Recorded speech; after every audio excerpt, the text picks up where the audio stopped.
Македонските туристички водичи желни да го изучат германскиот јазик.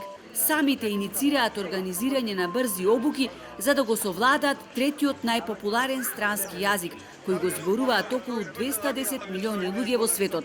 Со влегувањето на германскиот туроператор РСД на македонскиот пазар, кај нас ќе престојуваат 35.000 туристи од Германија, Франција и Англија, и тоа во период надвор од туристичката сезона. Проблем е што во Македонија има само 4 лиценцирани водичи на германски. Јазикот на романсата, францускиот, го говорат само двајца во цела Македонија, еден во Охрид и еден во Скопје.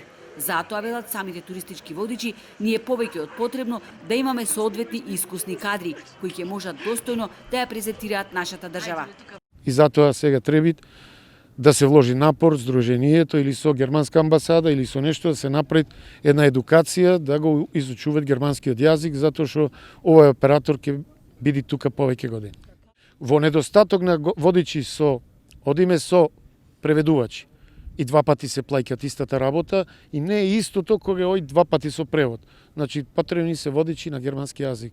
Но туристичките водичи се соочуваат со низа проблеми, што се провлекуваат 20 години, а коренот лежи во катастрофалниот закон за туристичка дејност, кој што претрпе многу неефикасни измени. Водичите укажуваат дека дури и ги нема, не постојат во националната класификација на дејности. Законот е од 2008 година. Значи, не да е стар, престар, излезен од функција и треба да се преземат суштински чекори, системски чекори, национална стратегија за туризам, закон за туризам и после со пониски одредби да се регулираат работите понатаму.